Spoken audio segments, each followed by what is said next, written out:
Welcome to the Bledsoe Show. Today we have Mycal Anders. He's a longtime friend, owner of CrossFit PHX in Scottsdale, Arizona, an author and podcast host for the show Feed Me, Fuel Me, which is airing on the Shrugged Collective starting just this week. And this show is brought to you by Onnit. Go to onnit.com/Bledsoe to get 10% off any of their supplements. My personal favorites are Alpha Brain, Shroom Tech, and New Mood. You probably know about Alpha Brain. It's something I use in the morning before I start my workday. Helps me stay dialed in, allows me to be focused for much longer.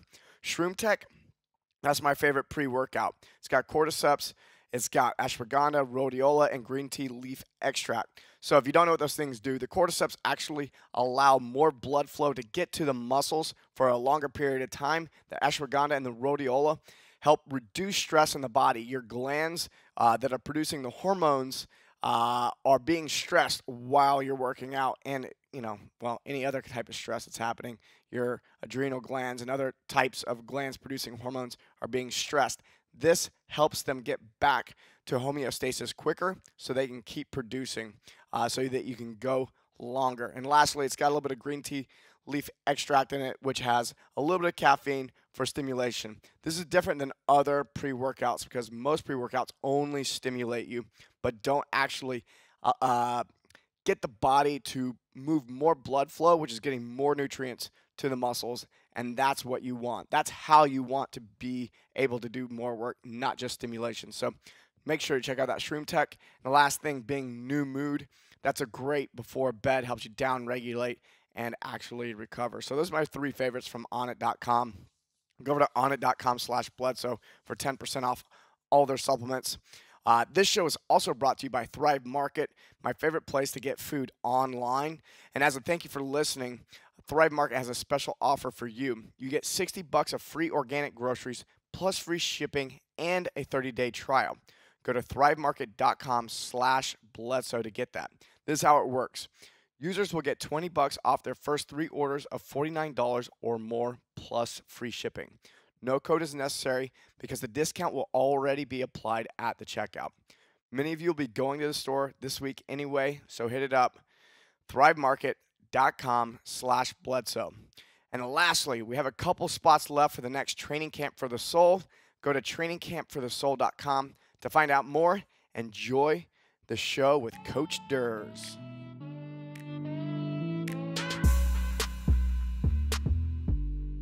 Dude, we've had you over on Barbell Business before.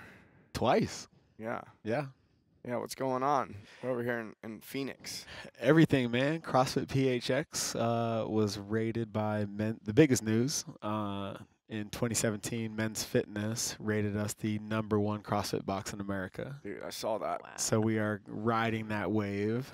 And we just settled in on I got some clarity, and we're going to stay in the spot. We just re-upped on a 5-year lease, so we're going to stay here, and we're at the onset of our latest and greatest remodel. The community is stronger than ever. Just got to work on my latest book. It's going to be training and nutrition focused. And then I'm in the inception phase of a personal growth and development, kind of a manifestation of affirmation redux, using some of the leadership principles from the Marine Corps as the backdrop. What else am I working on? Yeah, and just kind of just letting the abundance come and riding the wave of positivity, man. A lot of good energy in here right now. My daughter's 6 weeks from taking her first breath. So Nicole's not feeling so hot right now, but baby's healthy, she's healthy. And yeah, that's the biggest news is Cameron Mavis will be here April 24th. Wow. Yeah, so not a lot going on, but a lot going on. You're busy. Super busy, Yeah. man. So no, things are great, man. I got zero complaints, and I'm happy to make the transition from Barbell Business over to the Bledsoe Show, man. Yeah. How do you do so much and keep it together so well? organized chaos, I guess. I've always been one of those people. My wife is super organized from the textbook definition, where everything's in order and everything has its place. If somebody was to walk into my office, everything looks out of place, but I know where everything's at, and that's kind of the way my mind is as well. See, Ashley, I'm not the only one. I see. And yeah, idle hands at the devil's playground. So I try to keep myself busy, and I don't do so well in transition. So I don't like to invent things to do. I kind of just let my purpose come to me, and the projects that are in line with my purpose kind of manifest themselves.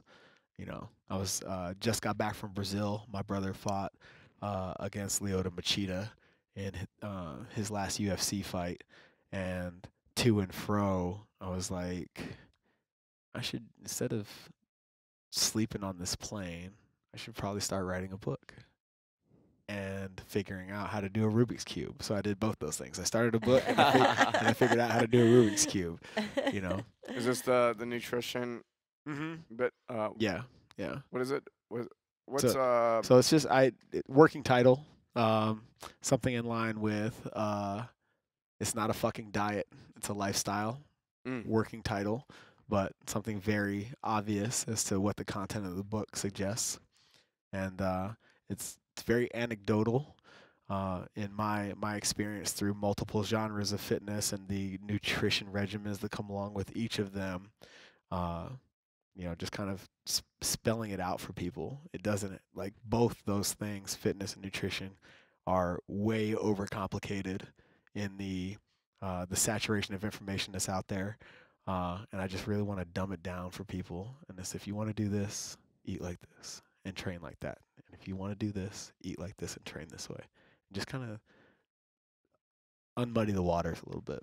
Yeah, I find that anyone who's in this business, in the health and fitness business, very long, you end up realizing, I think people adopt dogmatic views in the beginning, like I'm paleo or I'm vegan or I'm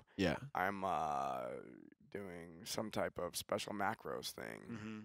And it's like, if you're doing anything else, you're a dumbass, and it's that dogmatic view that I think is almost necessary for people in the beginning. Sure, 100%. They have to most people need to associate their identity with a thing. Right. And then after you grow for a while, you become way less dogmatic and realize that all these things have a purpose for different things. Right.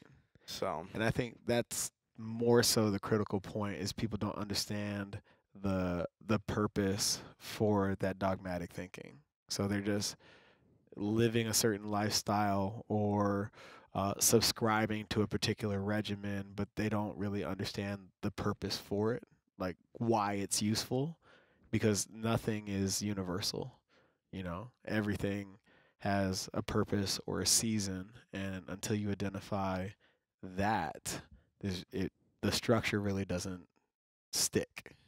Yeah, do you have a progression in your book that you're working on? I'm putting the pieces together right now, kind of just categorizing, what I did as a collegiate athlete versus what I did as a bodybuilder versus what I do now as a CrossFitter. I really have. These are all very different. Well, oh my God, athletes. So different. Yeah. One, the hardest part about bodybuilding isn't really the training, it's the nutrition, because it's so strict. When you're eating for aesthetics and not necessarily performance. And then on the other ends of the spectrum, you have sport performance, and then you have CrossFit, which is a lot more generalized in its nutrition protocol versus, where you have to be able to run a 4.540 at 230 pounds in order to play a certain position. Those are two totally different regimens. Yeah. Interesting. Yeah. It's hard. Once you, but again, once you identify the purpose, then you can start to manufacture the means to the end. Yeah. A lot of people don't. People approach it backwards. They start working through the means with no end in sight. Yeah. No particular goal in mind. Yeah, and I liked what you said too.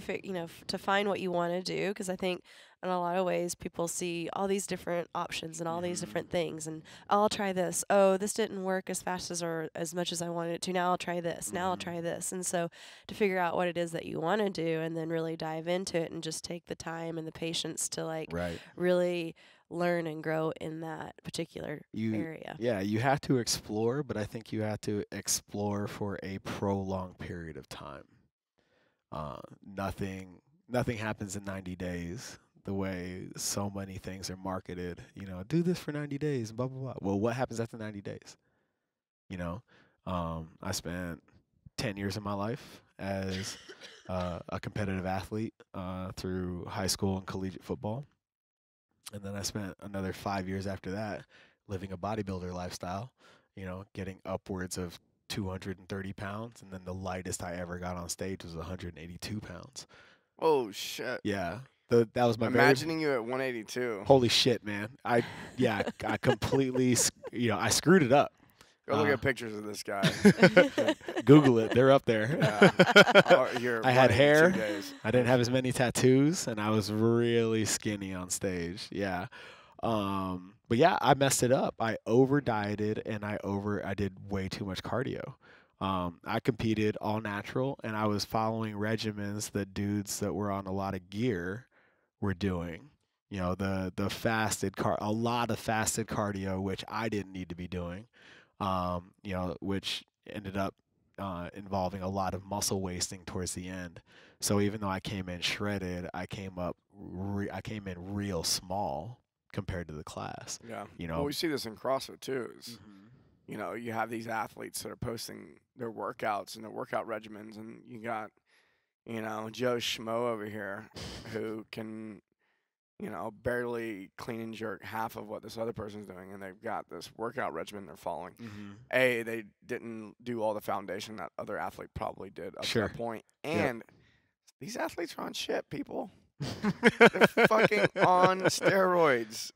And to be able to train 5 hours a day, 5-6 days a week for years at a time, the body is not designed. There's nothing you can feed it or sleep it to keep the organs pumping out the hormones necessary for recovery. Yeah, the output's insane. You're starting to hear it more and more and more. There's like this awakening in fitness society where, people are no longer overtraining, but they're under recovering. And, as people become more aware in our space, that was Alyssa. She's our massage therapist. She's amazing. But as people become more aware in our space, they're starting to understand that, that's what steroids facilitate is recovery. Not necessarily performance enhancement directly. Right. Right. Yeah, but performance enhancing through recovery. Sure. And then, exactly. And then the day of performance enhancing drugs, stimulants mostly. But yeah, it's Well, I'm really interested to see how CrossFit spins it in this documentary they're going to release leading up to the games. It's kind of like their follow-on to the Fittest on Earth for 2018. I can't remember what the title is, but they actually spent some time in their teaser trailer talking about the Gerard situation and getting busted for steroids in his band, and they get God,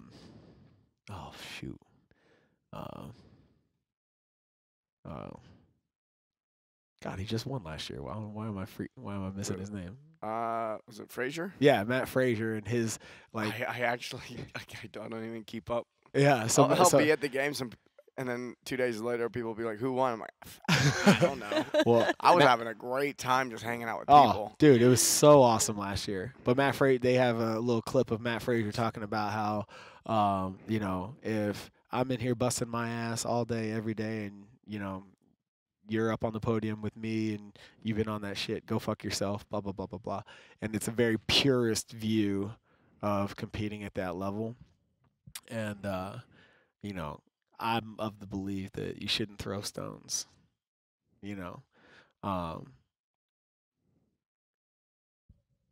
Yeah. take it for what you will. Yeah. But Yeah. you know, it's being done, and I think that at that level, to include the Olympics, actually, you know, at that level, if you really want to find out what the human body is capable of, I say as an organization, you should just facilitate it. Yeah.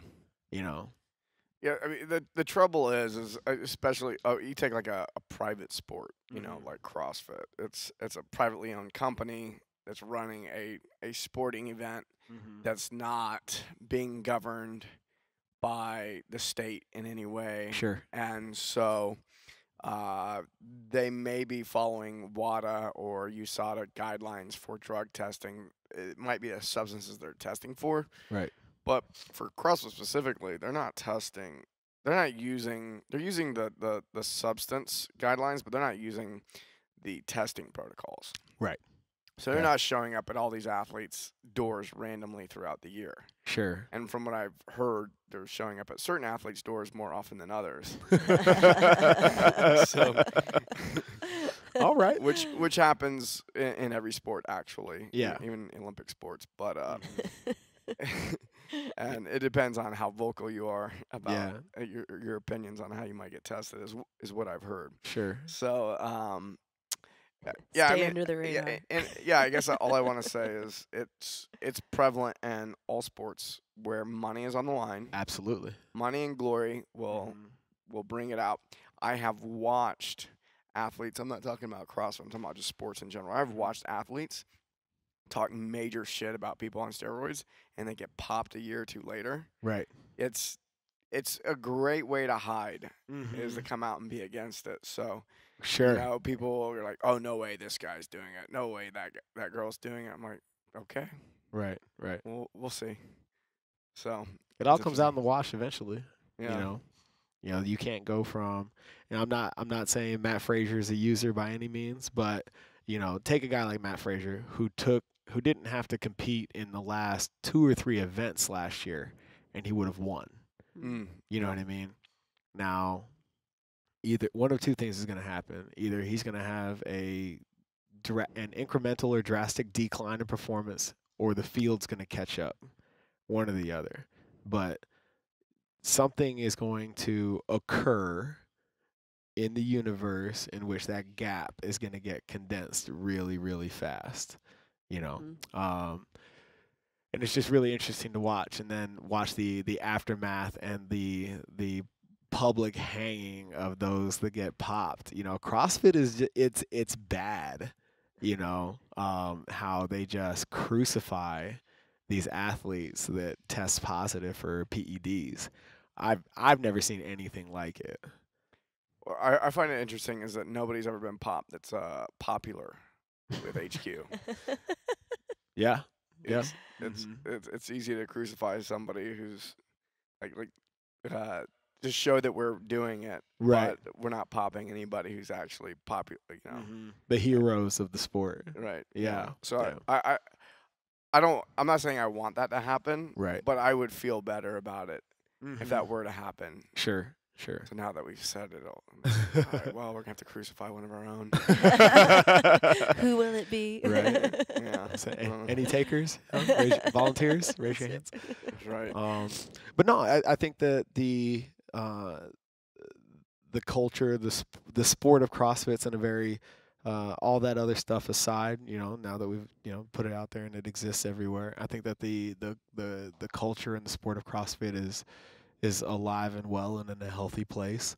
I'm interested to see what happens with all this, state legislation on the fitness industry that's kind of up in the air right now in terms of taking credentialed professionals and make them register with the state as such. Oh, I don't know anything about this. Washington D.C.'s. I don't know who's putting what paper in front of what legislators. One thing I want to cover or touch, like close up that conversation Sure. we had around PEDs, Yeah.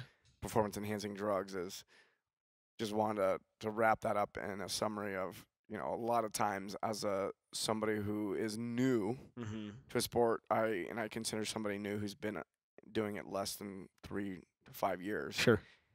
that some of these programs, nutrition programs, training programs, are being created for people who are operating in a different world. 100%. They're in a whole different Yeah. universe than you. Mm-hmm.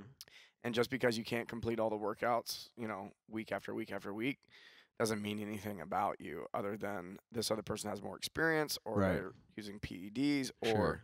there's something different about them. Yeah. And everybody's different. Mhm. So I think a lot of times, people are attracted to Yeah. the top performing athletes, and Right. that's not. Well, yeah. I mean, that's one of the things I discovered in bodybuilding.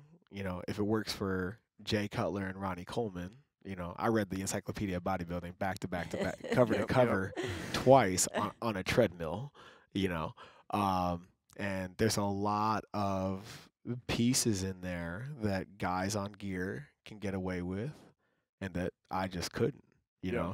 I did a macro cycle of double dipping where I would do legs on Monday and then legs again on Thursday, and I just could not hang. I was never recovering. I remember doing the same thing. Yeah, and I'm like, how double the dipping fuck? every body part, Yeah. and then can't figure out why I can't gain weight. And then I shifted to 1 day a week on each muscle group, and then letting that overcompensation occur, and I had the best gains of my life. And then the show that I actually won, I went from 5 days of cardio to teaching a spin class on Monday and hiking Camelback Mountain on Saturday with a 30-minute jog somewhere in between, and then sticking to my lifting schedule, and crushed it. Came in the heaviest and healthiest I've ever been on stage at 200 pounds.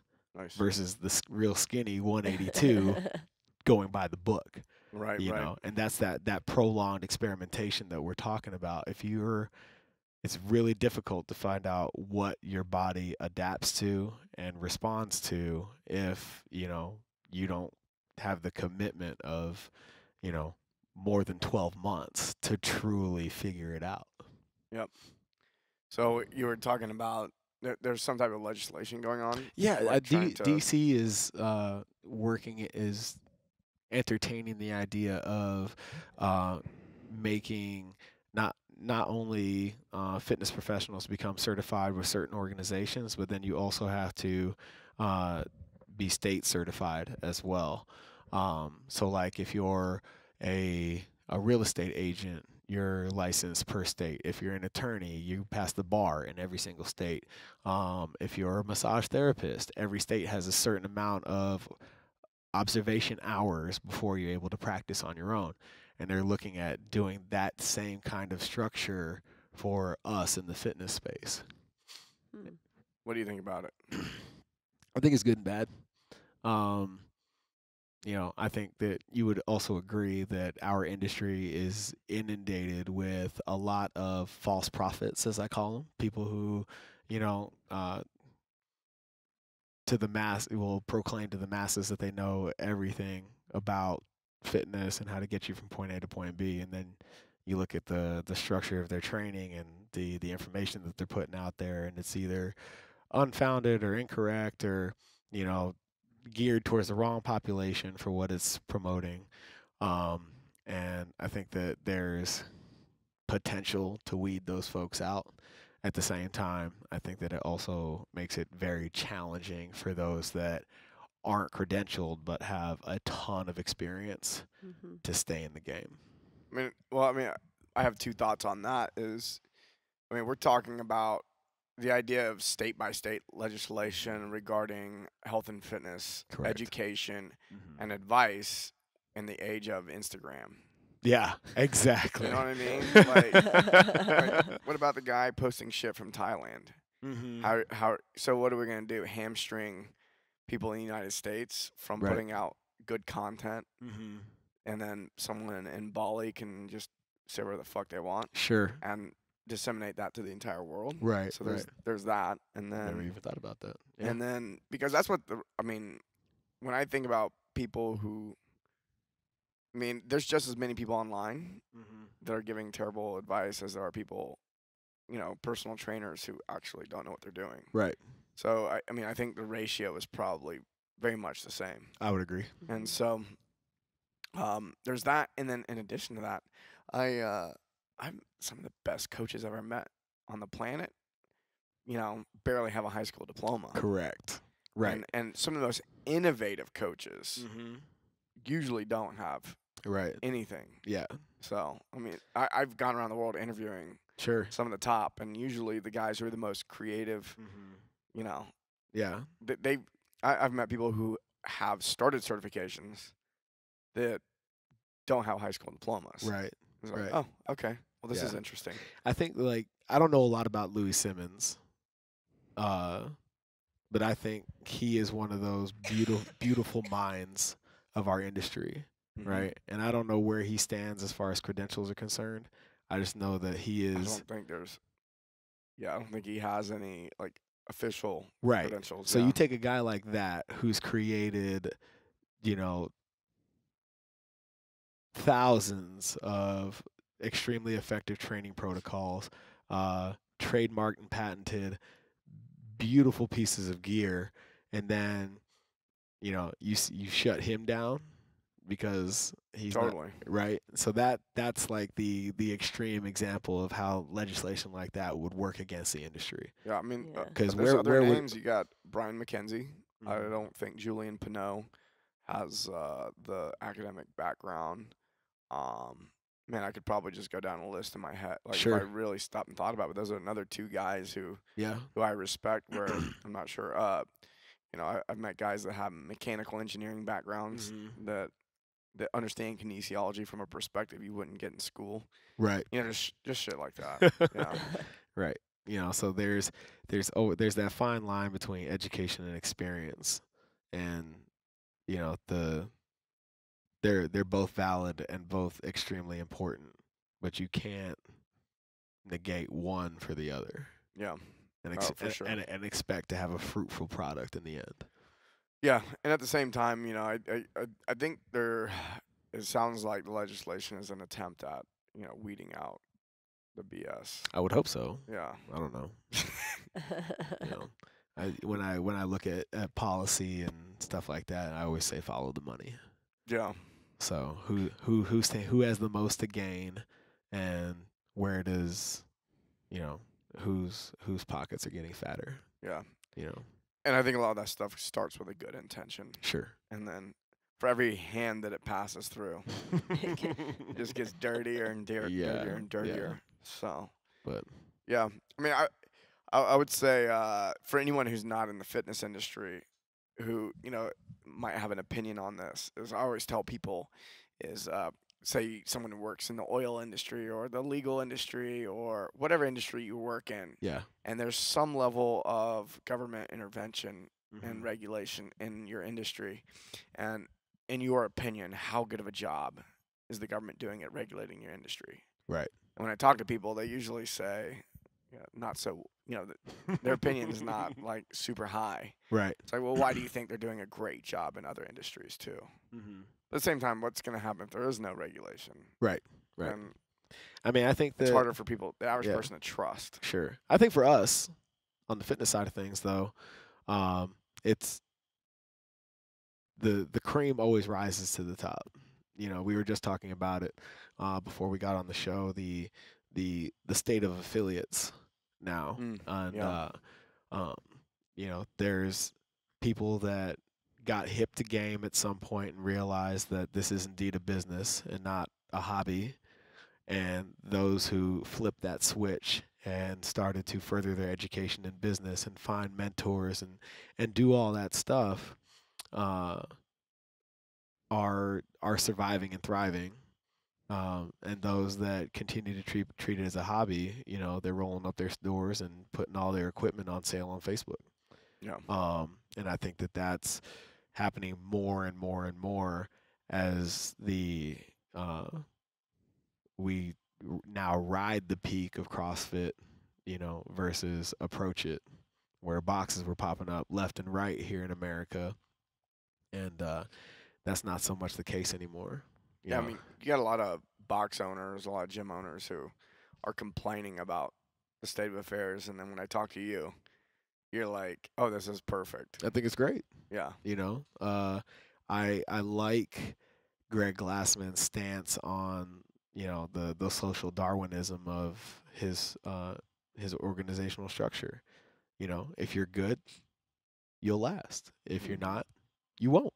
Yeah. You know, and it's very simple. And I think that, you know, if you take that seriously, you'll be just fine.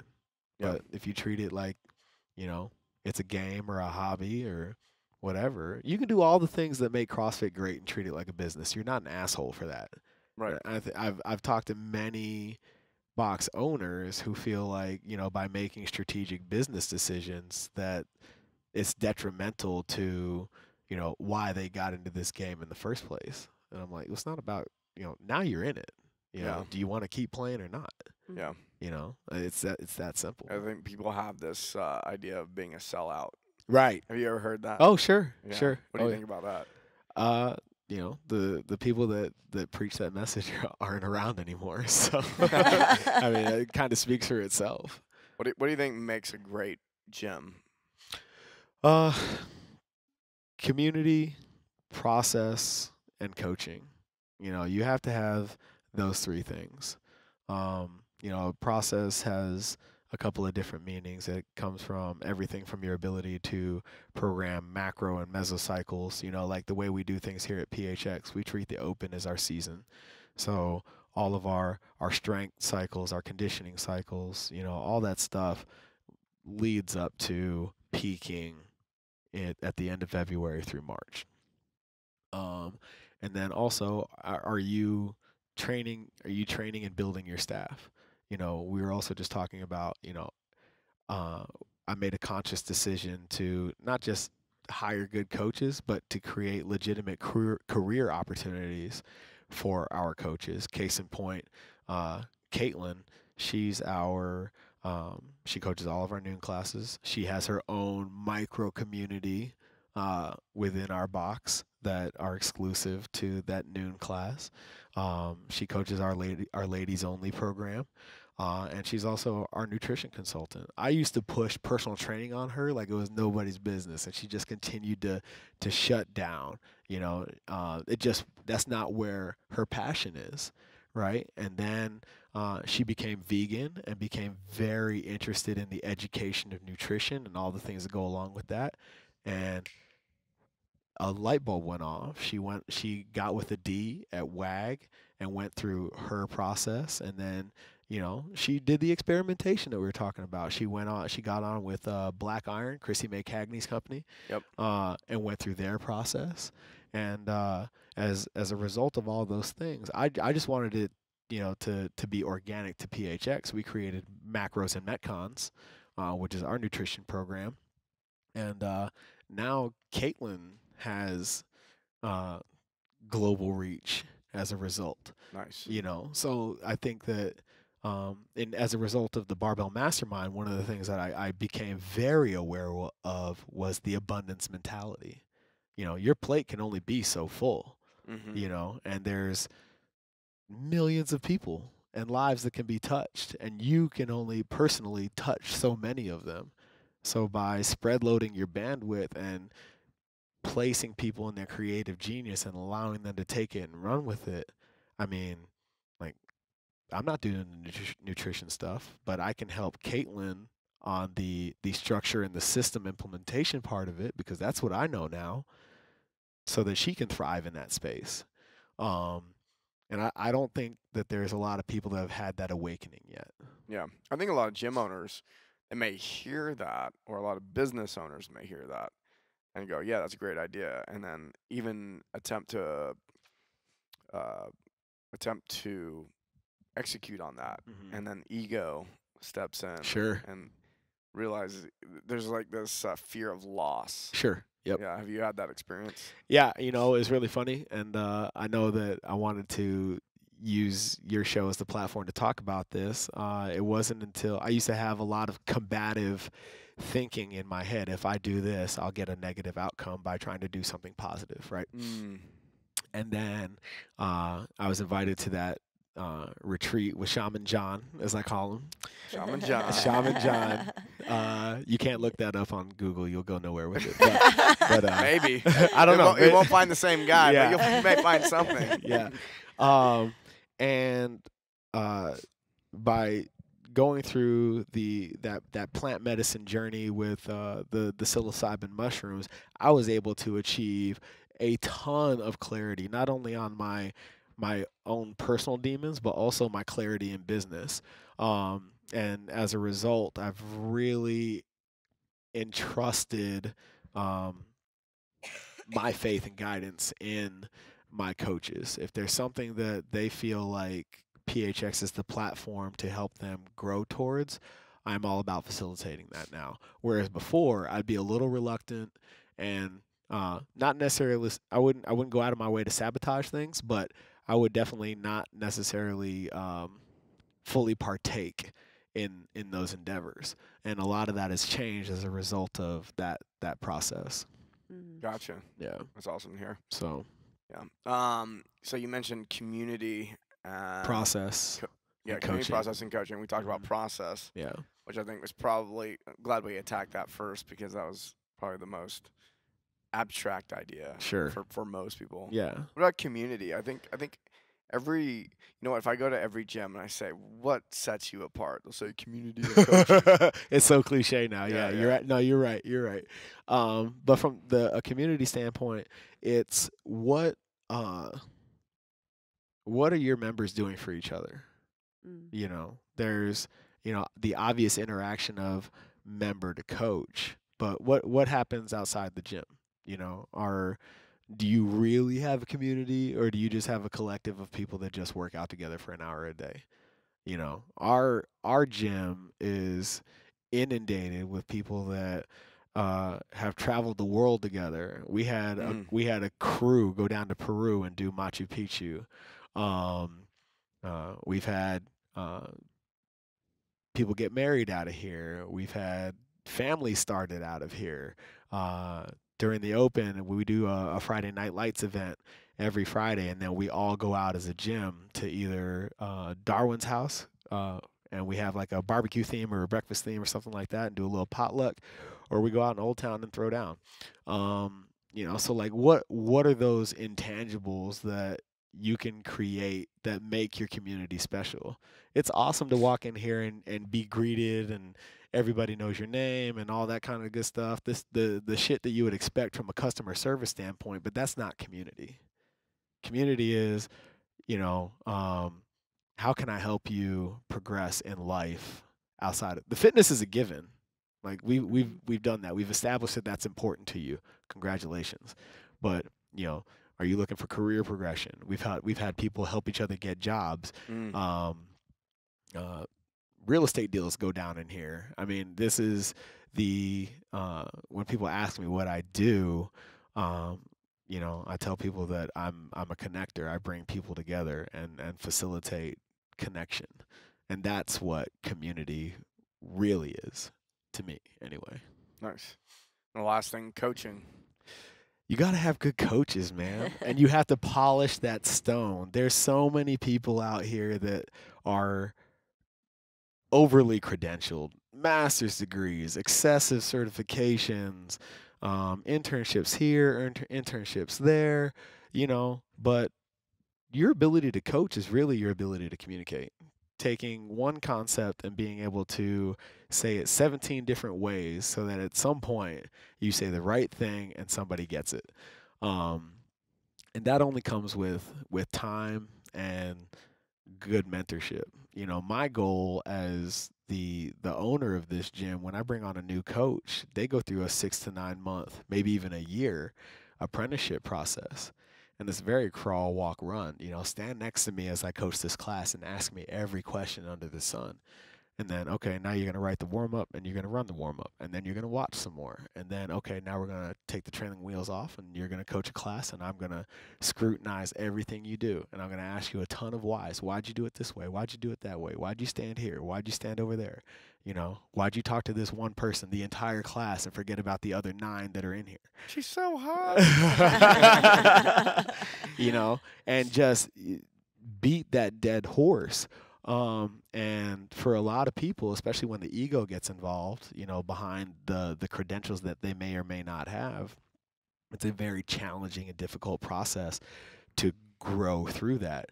And it's by design. I don't want everybody that comes through my process to end up coaching here. Would I love that? Sure, but not everybody's built for that. And then the caveat to that is, how does the community respond to you as a person and a coach? You can have all the book knowledge on the planet and be able to, throw out all the $5,000 words, and hold yourself on this pedestal as a subject matter expert. But if people aren't readily receiving the information that you're giving, and if they're not able to act upon it, then you suck as a coach, period. Yeah. So that's, what we do as we cultivate our staff. Yeah. One of the things that I'd say the biggest thing I've noticed for myself as a communicator is when I communicate poorly is when I am concerned about sounding smart. Ooh. And when I communicate well is when I'm only considering the people that I'm talking to and what it is they need to hear to take one step forward. Right. And if I can get my own shit out of the way, then I can communicate clearly. And there's times I'll leave a group or a podcast or anything, I go, oh shit, I crushed that. Like, it felt good. I got good feedback, and it's because I wasn't up there. Right. And and someone could come up to me afterwards and talk a bunch of shit, and I was like, all right, I wouldn't even care. Sure. But yeah, it's the time when maybe someone steps in the room that I respect. I'm like, ooh, I want to sound smart. Sure. And then I lose the whole fucking room. You know what I mean? It's like, and even the person I'm trying to impress is not impressed. Sounding smart or looking good. That's right. Yeah, looking good. I mean, I can totally attest to that in our relationship. I can remember when I first opened this place, and Caleb, one of my interns who became my head coach, who just recently left to pursue a career in sport performance, was sitting here in the office watching Barbell Shrugged, and he was like, dude, have you heard about this podcast? I was like, no. And I sat down and I listened to an episode. I think it was, you were interviewing all three of these guys at the same time: Rich Froning, Jason Khalipa, and the track guy from Ohio, Dan Bailey. Dan Bailey. Yeah. It's a challenging. I can only interviewing multiple people at one time. Well, those three at the same time. Well, they're surprisingly quiet, actually. Right. So trying to get those guys to talk was think they'd be wanting to say something. Right. Yeah. Don't want to give away the secrets. Yeah. No, but I was like, man, these guys, like you said, like have exhibited mastery in just making very complex subject matter digestible. And I think that's, one of the tenets of mastery is taking the complex and making it simple. And I think you guys have done a very awesome job at doing that. And I remember telling myself, I want to be on that podcast. I didn't even know what podcasting was, to be honest with you. Your Barbell Shrugged was the first podcast I was ever exposed to. I didn't even know that shit existed. And I was like, this is amazing. And I'm sitting here, I'm like, man, I'm getting my master's degree. I was in the military, blah, blah, blah, blah, blah. Like, I could be on that show. And then Rush Club came around. You guys are in town to do a show with all those athletes. And I was like, oh, shit. That's Mike Bledsoe. I just completely shit my pants. And I don't consider myself a very starstruck person, but I was like, man, if I have to put my best foot forward and exude as much command presence as possible, and I want Mike to ask me to be on his show. And like that shit went completely sideways. It's like, hey, bro, you look like you need a lot of help. Come to my mastermind.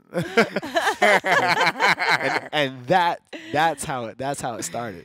By the way, I don't invite people to my retreats that I think could use the help. I invite people who I can see are just on the cusp of like moving into something new and just need a little bit of a push. Yeah. Well, I It's appreciate usually it. a good thing if I'm inviting somebody, not like, man, this person's fucked up. Let's get him in the retreat quick. Right? Yeah.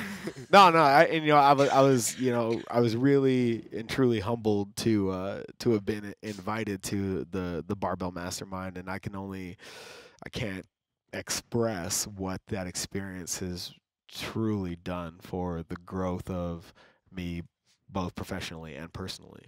Those relationships, are have been extremely fruitful, and they're genuine. When Aaron or D or you guys come to town, you guys come to PHX, and to me, it's a further extension of the community, and I'm ever so appreciative of you guys helping me facilitate that. Yeah. It's been great. But yeah, it's like, okay, I need to sound real smart right about now. And I lost it. Well, the coaching thing is really interesting because I'll point out one of my major failures in life, and that is Barbell University. I'm sure people, if they've been following Barbell Shrugged very long, probably heard about that. Right. Maybe even signed up for something in regard to that, and then nothing ever happened. Sure. And I call it a failure only because that's what other people would probably see it as. Okay. And for me, it was a big lesson. Mm-hmm. And I actually wouldn't be surprised if something like it emerged in the future. Sure. And not run by me. Time and a place. That's right. Actually, I have a friend that's working on something that's really interesting. One of the things I still see this gap in the fitness market, and I used to be not afraid, but I wasn't super vocal about it because I wanted to be the one that brought it in. But we'll see what the fuck happens. Yeah. And my friend Mark England, who runs Procabulary, one of the founders of Procabulary, he and I have been in this conversation recently, and that is when I look at there's different categories for people in the fitness industry, for coaches in the fitness industry. Sure. It's nutrition, program design, and movement. Right. And those are the three. So if I'm thinking about being a better coach, I'm thinking about one of those three things. Right. And if I'm going to get some letters behind my name, it's going to be one of those three things. Sure. And usually program design and movements stack together, not always. Mm-hmm. And then nutrition's its own thing. And being in the industry 20 plus years now, I think we've probably been hammering away at this thing is about the same amount of time.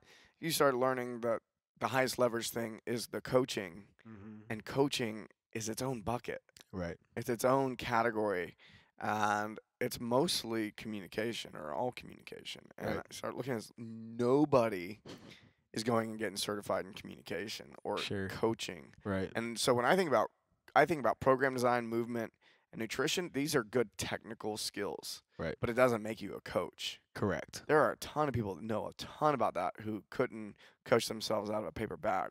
So and then communication, the only communication I'm seeing being built inside the fitness industry is in a group fitness or personal training environment. So it's like, can you get someone move a certain way or this or that? And we've gotten really good at coaching the 1 hour a day. But how do you get your clients? How do you impact your clients' lives the other 23 hours of the day? Sure. And how do you get them to have behavior changes that impact every aspect of their life and even their relationships? So I see that as a big missing piece. And there's definitely some of what's happening in the gym bleeding out. And I think that, but I'm just not seeing any highly intentional training like courses or anything like that out there. So I don't know. I do know.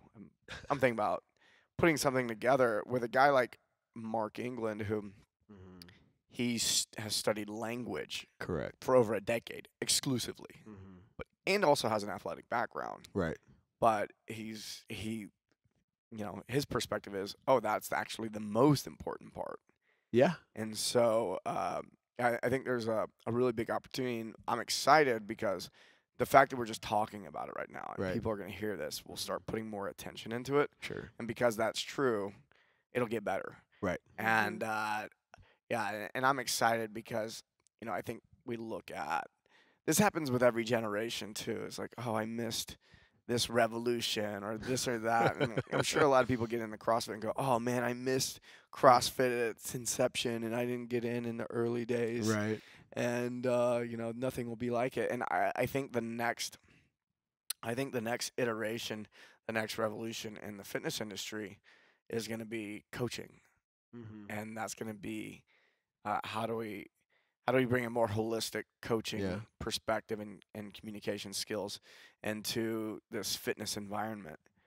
I'll be interested to see how that manifests, because right now a lot of people uh, who compete at a high level, who can no longer hold their own in that arena, attempt to make that shift to coaching. Well, if I was good at it, that means that I can coach it. Oh yeah. And that is, I've seen so many an athlete fall on their sword that way, because along the way, while they were great at performance, they weren't learning why they were becoming great. So they don't understand the purpose behind their training. They just know that by doing A, B, C, I got D. And again, you can't plug and play everybody into that model.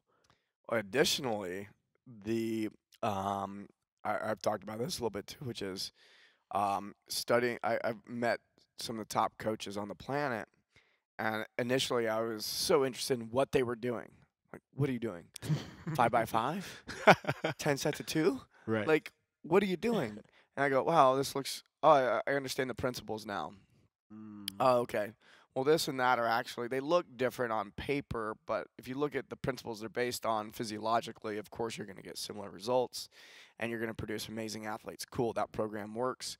And then I started noticing, it's like, okay, all these coaches that follow these same type of principles. And then the thing I've really gotten into the last few years is their way of being. How is this coach just how are they being from moment to moment? Sure. How are they with the athletes? It's not even what they're saying anymore. I'm not even thinking about what they're saying or anything. It's like what is their presence like? When they Yes. walk in the room, what's happening? When you take an athlete who has been ultra successful, so they've been a decade-long, adult athlete, and their way of being has been if they've been a successful athlete, their way of being has been very self-centered. Sure. And now they have to be selfless. I never thought about it like So that. they actually have to shift their being completely. And is it going to take another decade to get there? Right. So of course a high-level athlete's not going to be able to shift straight into coaching. And some people do it well. Some people they cultivate their ability to be an athlete and a coach simultaneously. There's a lot of people who are coaching and being an athlete. And I've met a lot of those people, and they do it really well. Sure. But the athlete who's only the athlete and then shifting into coaching, I've also watched that. And I've watched the psychological or the psycho-emotional breakdowns that follow. It's like, Sure. why the fuck can't I do this? Why do people not like me? It's like, how come you don't get it? it's like, you can't. You It's know? not about you. Right. You No, absolutely.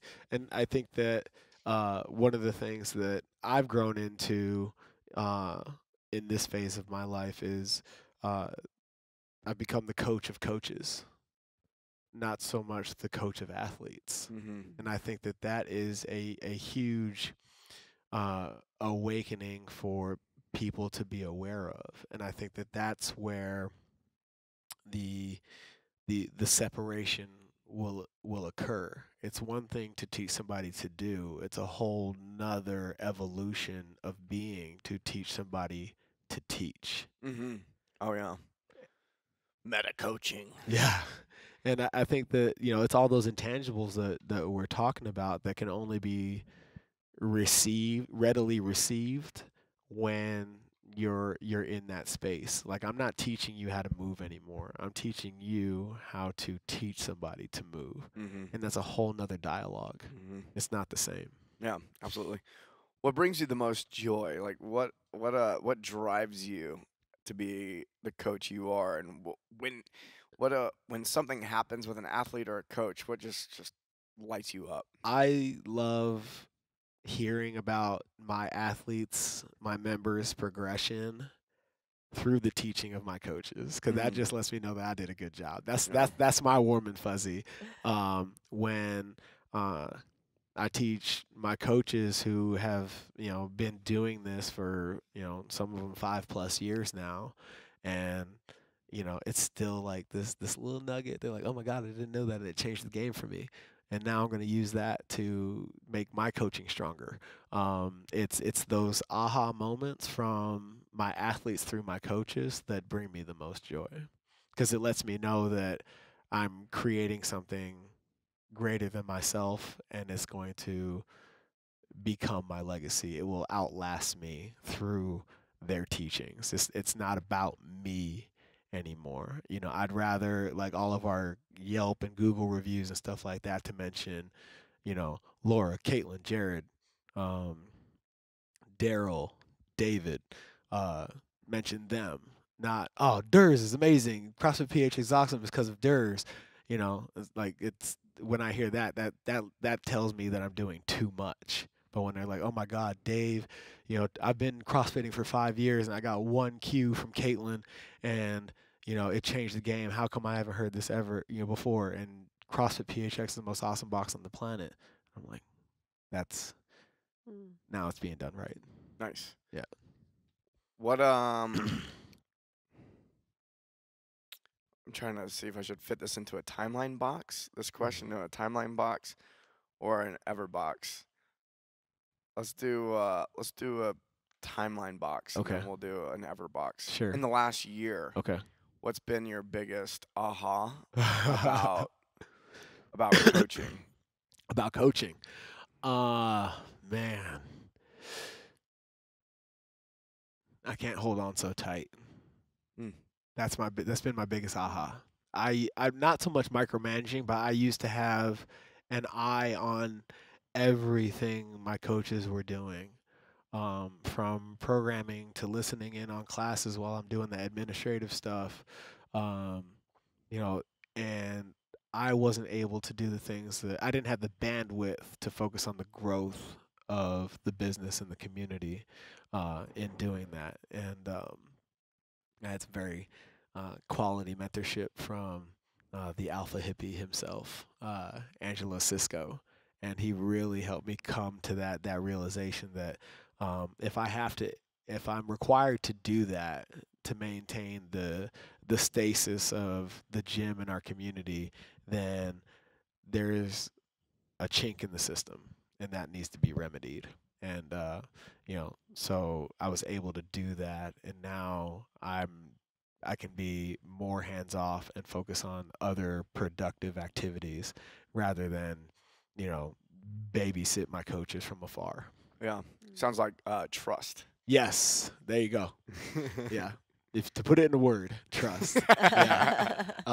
No, it was coming to the realization and admitting to myself that they are here for a reason. Like at some basic level, I trust them to do a good job. So allow them to do that. Yeah. And trust them to do that. Right. Yeah.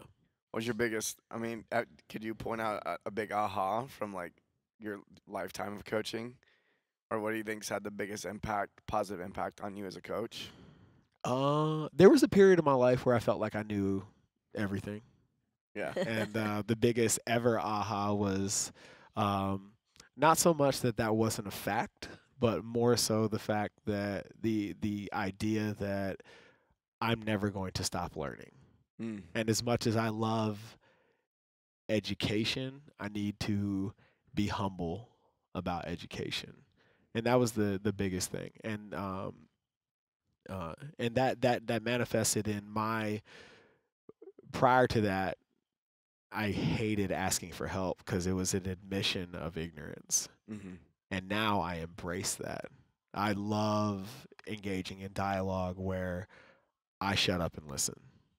And I seek those conversations out now. Whereas before, I had this huge ego trip where if I admit to not knowing, I will be seen as lesser than. Whereas, since our relationship has evolved, that myth has been dispelled over and over and over again. You've seen how much shit I don't know. But at the same time, in asking the questions, Yeah. right, and absorbing the answers, you're also held in such a high esteem in the community. You are. I perceive you to be. I know what you are for me, but I perceive you in the fitness space at large, especially in the CrossFit community, to be a go-to resource for quality information of all kinds. Whether it's movement, coaching, business, any and all those things. But it's also you also spend more time asking questions than you do giving information. And like I've watched that dynamic, and I try to mimic that as much as possible. Thank you. Yeah. Anything else you want to mention before we roll? You got so much going on. I mean, you also have your own podcast. I do. Yeah. So Feed Me Fuel. I don't talk about that enough. I need to spend more time incorporating that into my story. Feed Me Fuel Me has been probably the single greatest endeavor as of late, from the standpoint that where you could tune into Barbell Shrugged and learn a ton about fitness and movement and coaching and all the intangibles that go into being great in this arena. Feed Me Fuel Me, we focus on mindset and what is the embodiment of the abundance mentality, and what makes a person great at what they do, and what makes them successful in whatever they choose to pursue. And there's commonalities amongst all of our guests, but at the same time, everybody, it's the journey and the lessons learned along the way that make the show great. So when we have somebody on the show that is just great at telling their story and how they went from who they were to who they are and where they're trying to go, the feedback that we've gotten has just been absolutely amazing. People making the leap from the mundane 9 to 5 to really executing to live the life that they really want to live, as a result of listening to one or two shows, has been amazing. Damn, that's great. Yeah. Oh yeah. So Feed Me Fuel Me on iTunes or wherever you listen to podcasts. We're everywhere. Jeff and I we're close to 100 episodes at this point, and we're just crushing it. It's so much fun, man. Anyone who's podcasted knows, or who has got their own podcast knows, 100 episodes. That's work. That's work, man. That's not just an easy target to hit, Mm-hmm. It's been aside from everything else that I'm doing in my life, the Feed Me Fuel Me has been in a constant state of flow. It's never felt like work, which lets me know that it needs, we need to continue and let that thing, blow up. Yeah. Yeah. That's beautiful. Yeah. It's a good place to be. Yeah, it's not one of those things where it's like we're forcing it to become great. It just is. Right. And I feel like that's a very powerful place to be. Yeah, definitely. Yeah. Anything else? What else you got? We got CrossFit PHX, obviously, if you're in Phoenix. Yeah, so if you're in SoSco, South Scottsdale, in the East Valley, come on over, call PHX your desert home. If you haven't picked up my first book, The Manifestation of Affirmation, it's a 30-day process to reprogram to make yourself more positive and productive. Check that out on Amazon. And you can follow me at Coach Derz, DERZ, all one word, on Instagram. There's a lot of positive stuff going on there. Be on the lookout. I'm looking to have that first book done by the end of the year and out early 2019. So, and if you want to follow everything that's going on within the walls of and outside the walls of CrossFit PHX, follow my fitness family at CrossFit PHX. Dope. I think that's really about it, man. Yeah, man. Yeah. Thanks for joining us today. Enjoy podcasting with you every time. Always, man. Much Yeah. appreciated. Always grateful to be on the show with you, man. Right. Definitely. All right. We know you love the show, so make sure to go over to iTunes, give us a 5-star review, positive comment, and make sure to go over to onnit.com/Bledsoe, get 10% off all the supplements over there, and go over to thrivemarket.com/Bledsoe to get that great deal on any groceries you're going to be getting left. And lastly, hit up trainingcampforthesoul.com, and if you're ready to make a big shift, that's the spot. See you there.